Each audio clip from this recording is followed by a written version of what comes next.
인터넷에 한번 올라간 언론의 기사나 기록은 영원히 존재할 것이라고 우리는 생각합니다. 부끄러운 흔적 하나, 억울하게 연루된 사건 기사 하나가 평생 꼬리표처럼 따라다니며 괴롭히죠. 그런데 말입니다. 상위 0.1% 세계 최고의 권력자와 억만장자들의 세계에서는 전혀 다른 법칙이 적용됩니다. 어느 날 갑자기 인터넷 검색창에서 특정 재벌의 불리한 기사들이 조용히 증발하기 시작합니다. 그들의 비리와 지불을 파헤치던 뉴스 링크를 클릭하면 페이지를 찾을 수 없습니다. 라는 차가운 에러 메시지만 뜰 뿐이죠. 그리고 텅 비어버린 그 자리는 돈으로 매수한 칭찬 일색의 가짜 블로그 글들이 순식간에 덮어버립니다. 마치 처음부터 아무 일도 없었던 것처럼 말입니다. 이것은 영화 속 천재 해커들의 이야기가 아닙니다. 지금 이 순간에도 현실에서 은밀하게 벌어지고 있는 일입니다. 수백억 원, 아니 수천억 원의 돈을 쏟아부어 자신의 추악한 과거를 통째로 삭제하고 있는 자들. 이들은 대체 어떤 기상천외한 방법으로 전 세계인의 눈을 가리고 진실을 은폐하고 있는 것일까요? 이들의 공통점은 단 하나, 돈으로 진실을 지울 수 있다고 믿었다는 것입니다. 오늘 과거를 지우려 했던 권력자들의 소름 돋는 그림자 전쟁을 추적합니다. 그리고 그 은밀한 전쟁의 첫 번째 무대는 법의 심판조차 돈으로 쇼핑해버리는 곳, 바로 영국 런던입니다. 혹시 영국 프리미어리그의 명문 구단 첼시를 아십니까? 이 구단을 인수해 세계 최고의 팀으로 만들었던 구단주 로만 아브라모비치. 그는 영국 런던에서 가장 우아하고 존경받는 억만장자 중 한 명이었습니다. 그런데 2020년 그의 우아한 가면을 박살내는 책 한 권이 출간됩니다. 영국의 탐사보도 기자 캐서린 벨튼의 부팀의 사람들이라는 책이었죠. 이 책에는 아주 충격적인 내용이 담겨 있었습니다. 로만 아브라모비치가 러시아 마피아와 깊게 연루되어 있으며 러시아 푸틴 대통령의 비밀 금고 역할을 해왔다는 폭로였습니다. 쉽게 말해 그의 막대한 재산이 피비린내 나는 범죄와 정경유착으로 만들어진 검은 돈이라는 주장이었죠. 자신의 가장 숨기고 싶은 치부가 전 세계에 까발려진 상황. 보통의 범죄자라면 조폭을 보내 기자를 협박했을지도 모릅니다. 하지만 런던의 억만장자는 아주 교묘하고 훨씬 더 잔인한 방식을 선택합니다. 어느 날 캐서린 기자의 집으로 우편물 하나가 배달됩니다. 그것은 런던에서 가장 비싸고 악명 높은 최고급 로펌들이 보낸 명예훼손 소송장이었습니다. 그것도 한 건이 아니라 러시아 재벌 여러 명이 융단 폭격처럼 쏟아낸 소송 폭탄이었죠. 이들이 노린 것은 재판에서의 승리가 아니었습니다. 영국의 법은 명예훼손 소송이 걸리면 피고인이 자신의 무죄를 스스로 증명해야 하는 아주 독특한 구조를 가지고 있습니다. 재판이 길어질수록 기자 캐서린 벨튼이 부담해야 할 변호사 비용은 수억, 수십억 원으로 눈덩이처럼 불어납니다. 재벌 측 변호사들은 이렇게 속삭이는 겁니다. 끝까지 재판을 해보시죠. 당신이 이길 수도 있습니다. 하지만 그 전에 당신은 파산해서 길거리에 나앉게 될 겁니다.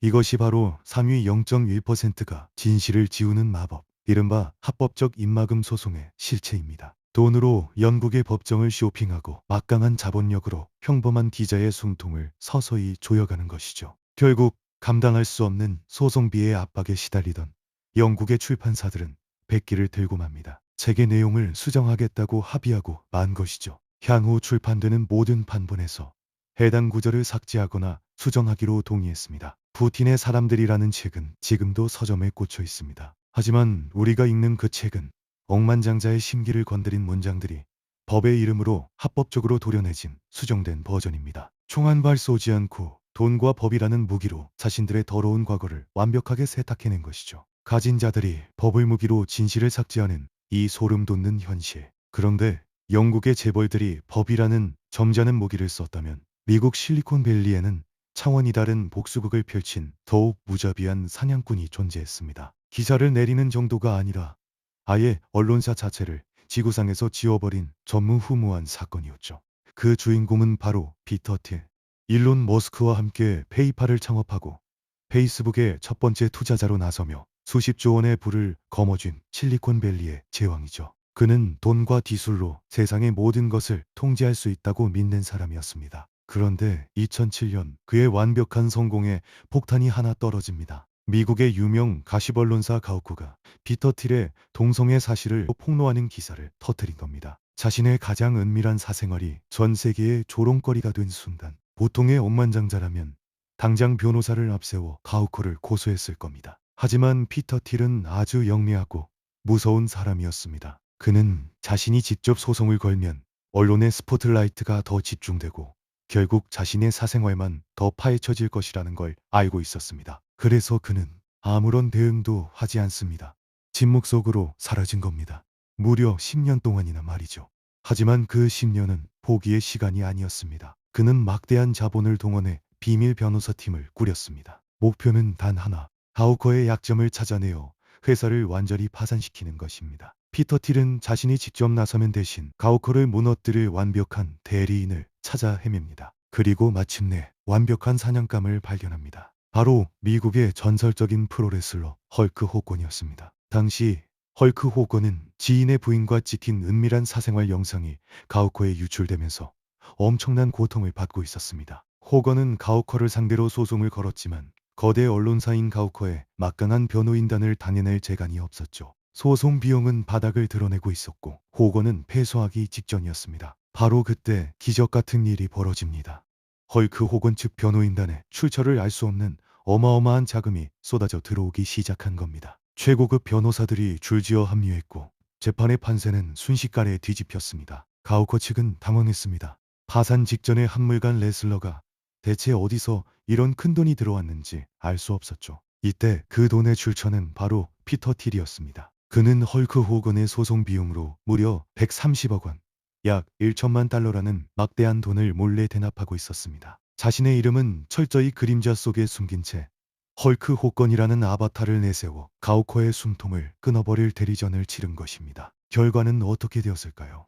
법원은 헐크 호건의 손을 들어주며 가우커에게 무려 1,600억 원, 약 1억 4천만 달러라는 천문학적인 배상금을 물어내라고 판결합니다. 이 한방으로 잘 나가던 언론사 가우커는 그날로 완전히 파산해버립니다. 회사는 공중분해되었고 피터 틸의 기사를 포함해 가우커 웹사이트에 있던 수천만 건의 기사들은 인터넷상에서 영원히 삭제되었습니다. 10년을 기다린 끝에 130억을 써서 눈에 가시 갔던 언론사를 통째로 날려버린 남자. 이 사건은 전 세계 언론에 뼈저린 공포를 안겨주었습니다. 억만장자의 심기를 건드리면 회사 자체가 사라질 수 있다는 뜻이죠. 피터 틸은 이미 세상에 나온 기사를 지우기 위해 언론사를 파괴했습니다. 하지만 세상에는 이보다 한술 더 뜨는 권력자들이 있습니다. 피터 틸이 130억 원이라는 막대한 돈으로 언론사를 짓밟았다면 실리콘밸리의 또 다른 스타는 아예 법과 사설 탐정을 사냥개로 풀었습니다. 바로 제2의 스티브 잡스라 불리며 전 세계를 속였던 테라노스의 CEO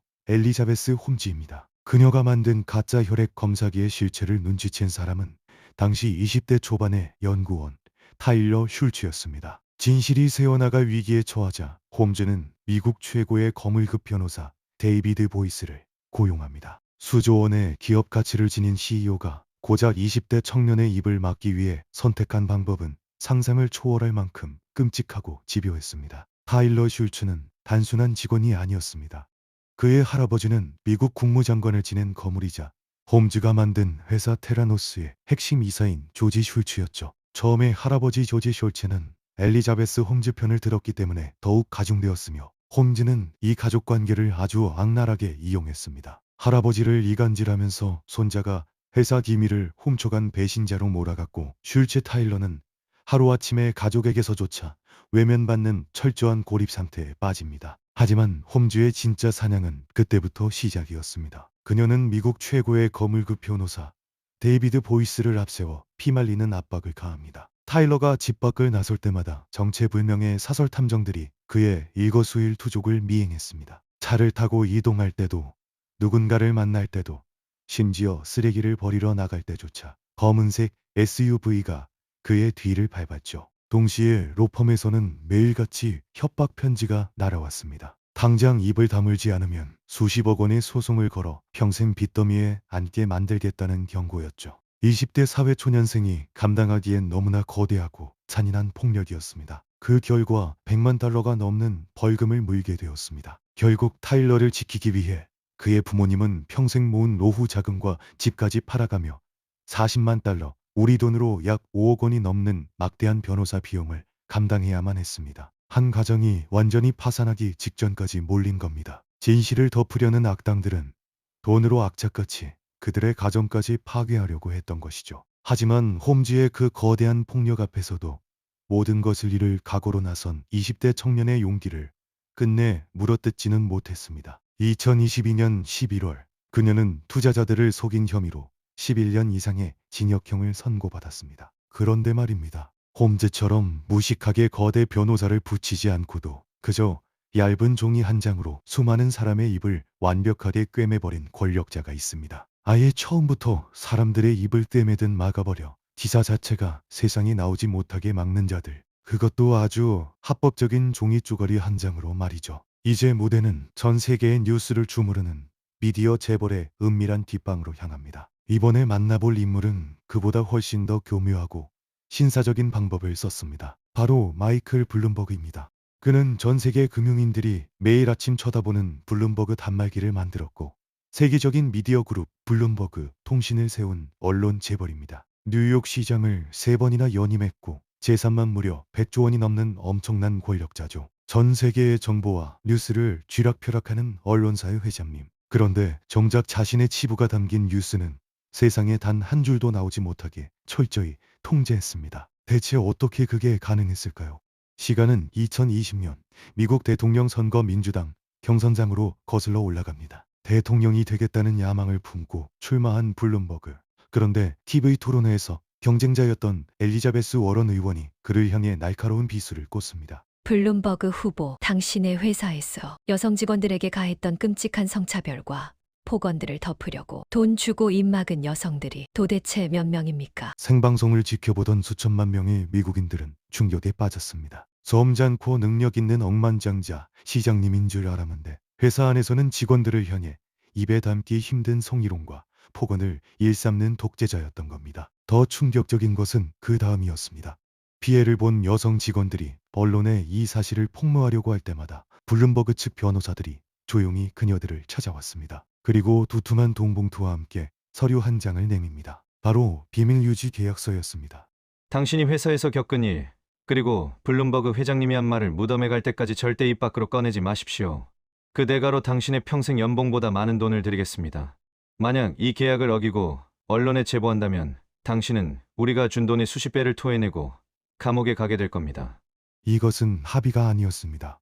막강한 권력과 자본 앞에서 평범한 직원이 선택할 수 있는 길은 없었습니다. 결국 수십 명의 여성 직원들이 입막음용 돈봉투를 받고 서류에 사인을 했습니다. 언론 재벌 블룸버그는 정작 자신의 흑역사를 지우기 위해 비밀 유지 계약이라는 종이 쪼가리를 무기로 사람들의 입을 꿰매버린 겁니다. 하지만 꼬리가 길면 밟히는 법이죠.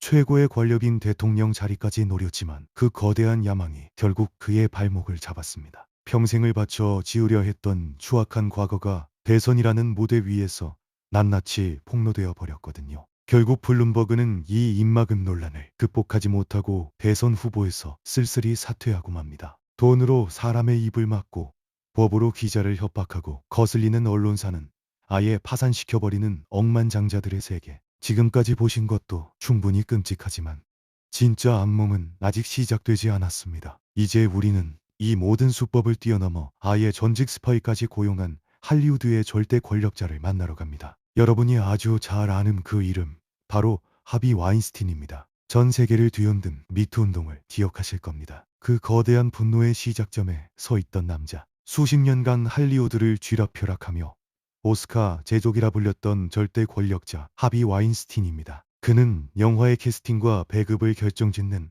자신의 막강한 권력을 무기로 수많은 여배우와 직원들에게 끔찍한 성범죄를 저질렀습니다. 대중들은 그가 단순히 권력에 취한 성범죄자로만 알고 있죠. 하지만 그 이면에는 여러분이 상상조차 하지 못한 끔찍한 비밀이 숨겨져 있습니다. 2016년 가을 와인스틴은 자신의 범죄를 추적하는 기자들이 있다는 사실을 눈치챕니다. 과거처럼 돈이나 비밀 유지 계약만으로는 이들의 입을 막을 수 없다는 걸 깨달은 그는 현실 세계에서 감히 상상하기 힘든 카드를 꺼내듭니다. 바로 사설 정보기관을 고용한 것입니다. 그가 수십억 원을 주고 고용한 업체의 이름은 블랙큐브. 놀랍게도 이들은 이스라엘의 최정예 정보기관 모사드 출신의 전직 스파이들로 구성된 조직이었습니다. 할리우드의 영화 제작자가 자신의 치부를 덮기 위해 실제 스파이들을 고용해 비밀 작전을 지시한 겁니다. 작전의 목표는 단 하나, 기자들의 취재를 막고 피해자들의 입을 영원히 다물게 하라는 지시였죠. 이 전직 스파이들의 수법은 그야말로 첩보 영화 그 자체였습니다. 다이애나라는 가명을 쓴 한 여성 스파이는 자신을 런던의 부유한 자산관리사이자 여성 인권 운동가로 위장합니다. 그리고 와인스틴의 핵심 피해자 여배우들에게 접근하죠. 따뜻한 위로를 건네며 피해자의 환심을 산 이 스파이는 식사 자리에서 몰래 녹음기를 켜두고 피해자가 언론에 어디까지 제보했는지 정보를 캐냈습니다. 그리고 그 모든 녹음 파일은 고스란히 와인스틴의 책상 위로 올라갔습니다. 스파이들의 타겟은 피해자뿐만이 아니었습니다. 와인스틴의 뒤를 캐던 뉴욕타임스 등 유력 언론사의 기자들 주변에도 위장한 요원들이 침투했습니다. 기자들의 일거수일투족을 감시하고 그들의 사생활에서 약점을 잡아내어 기사 출고 자체를 협박으로 막으려 했던 겁니다. 돈과 권력, 그리고 법과 스파이까지. 와인스틴은 자신이 가진 모든 것을 동원해 거대한 침묵의 성벽을 쌓아 올렸습니다. 그는 완벽하게 안심했을 겁니다. 이 정도면 내 과거는 영원히 지워질 것이다 라고 말이죠. 하지만 진실의 무게는 그가 쌓아 올린 성벽보다 훨씬 무거웠습니다. 2017년 10월 스파이들의 끈질긴 방해와 살해 협박에 가까운 압박 속에서도 용기 있는 기자들과 피해자들은 결국 진실을 세상에 터뜨립니다. 이 보도는 전 세계적인 미투 운동의 도화선이 되었고 할리우드의 제왕이었던 와인스틴은 결국 수갑을 차고 차가운 감옥으로 향하게 됩니다. 수백억 원의 돈, 최고급 로펌의 변호사 군단, 합법을 다장한 비밀 유지 계약서, 그리고 전직 스파이들까지. 상위 0.1%의 권력자들은 자신이 가진 모든 것을 동원해 과거를 지우려 했습니다. 그들은 돈과 권력만 있다면 세상의 진실쯤은 얼마든지 편집할 수 있다고 믿었죠. 하지만 결과는 어땠을까요? 인터넷 생태계에는 스트라이샌드 효과라는 유명한 법칙이 있습니다. 온라인상에서 어떤 정보를 숨기거나 삭제하려고 시도하면 오히려 사람들의 호기심을 자극해 그 정보가 전 세계로 더 강력하게 확산되는 현상을 말합니다. 이 권력자들의 결말이 정확히 그랬습니다. 자신의 치부를 덮기 위해 무리수를 두었던 그들의 선택은 오히려 자신들의 이름을 역사상 가장 추악한 스캔들의 주인공으로 영원히 박제해버렸습니다. 이들이 언론사를 파산시키고 기사를 삭제하는 데는 성공했을지 모릅니다. 하지만 그들이 진정으로 두려워했던 것, 즉 사람들의 기억은 결코 지우지 못했습니다. 오히려 그들이 진실을 덮기 위해 저지른 그 악랄한 과정 자체가 새로운 뉴스가 되어 전 세계로 퍼져나갔죠. 결국 돈으로 사람의 입을 막을 수는 있어도 세상의 눈을 가릴 수는 없었습니다. 권력으로 종이 쪼가리에 사인을 받아낼 수는 있어도 역사의 평가를 조작할 수는 없었습니다. 우리가 살아가는 이 세상은 돈과 권력이 모든 것을 통제하는 것처럼 보일 때가 많습니다. 하지만 아주 가끔은 평범한 기자들의 펜끝이 용기 있는 피해자들의 목소리가 그 거대한 초롱성을 무너뜨리기도 합니다. 그들이 아무리 많은 돈을 지불하더라도 진실에는 결코 가격표가 붙지 않기 때문입니다. 오늘 준비한 이야기는 여기까지입니다. 세상의 이면을 파헤치며 더 깊고 흥미로운 이야기로 다시 찾아오겠습니다. 시청해 주셔서 감사합니다.